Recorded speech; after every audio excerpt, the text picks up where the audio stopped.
পুনেতে আজকেই দুপুরে যে দুর্ঘটনা ঘটেছে, ভয়াবহ দুর্ঘটনা, সেখানে লোহার সেতু ভেঙে গিয়ে এখনো পর্যন্ত যে খবর পাওয়া যাচ্ছে অনেকে নিখোঁজ রয়েছেন, তলিয়ে গেছেন, অনেকের দেহ উদ্ধার করা হয়েছে। আমি কথা বলবো বিশ্বজিৎবাবু, এই জায়গাটাই বোঝার চেষ্টা করব। লোহার সেতু কি মনে হচ্ছে, অতিরিক্ত পর্যটকদের ভিড় সেই কারণে কি লোহার সেতু ভেঙে গেল? মানে একদিকে এটা তো স্পষ্ট। বলুন বলুন। আমার তো মনে হচ্ছে অতিরিক্ত অতিরিক্ত লোহার সেতুর জন্য, অতিরিক্ত মানুষের জন্য এটা ভেঙে পড়েছে, এটা নয়। এর কারণটা হয়েছে আমার যতদূর মনে হচ্ছে, সেটা হচ্ছে এই সেতুটাই অনেক পুরনো, এবং সেই পুরনো সেতু এবং তার চেহারা দেখে আমার যতদূর, এখন আমি তো পুরো জিনিসটা দেখিনি, কিন্তু দেখি যতদূর মনে হচ্ছে যে সেতুটায় গোড়ায় গলদ আছে। এর জন্য তাতে আমার মনে হচ্ছে যে কোনো মানুষ চলার জন্যই সেতুটা ঠিক ছিল না।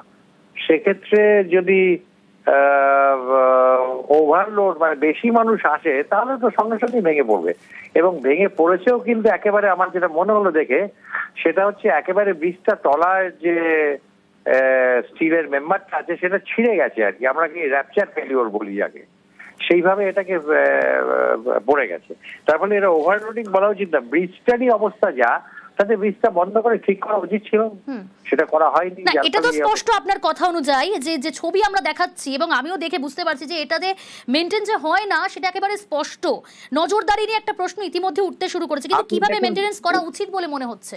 আপনি দেখুন, ব্রিজটাকে দেখলেই মনে হচ্ছে কোনো রং নেই। একটা ব্রিজ থাকবে, ব্রিজের উপরে রং নেই কেন? এটা প্রথম এতেই বলা যাবে যে একটা লোহাগুলো বেরিয়ে আছে, তার উপর তার রং থাকা উচিত। তার মানে কি, এই যে রং করা উচিত মানে কি, প্রোটেকশন করা উচিত, রং করা তো মেইনটেনেন্সের পার্ট। সেই রং তো করা নেই। তারপরে প্রথমে দেখলেই মনে হচ্ছে যে এর মধ্যে যথেষ্ট মানে মরচে ধরে আছে বিভিন্ন জায়গায়, এবং এই মরচি যদি ধরে থাকে, তাহলে সেই মরচে ধরে থাকা মানেই হচ্ছে লোহাটা, সেতুটা দুর্বল হয়েছে। এবং সেই দুর্বল হওয়ার জন্য তাতে বেশি লোক না কম লোক এটা ইম্পর্টেন্ট নয়, সেটা পরের কথা। তার আগের কথা হচ্ছে সেতুটাই দুর্বল। ঠিক, অনেক ধন্যবাদ আপনাকে। কথা বলছিলাম স্ট্রাকচারাল ইঞ্জিনিয়ার বিশ্বজিৎ সোমের সঙ্গে।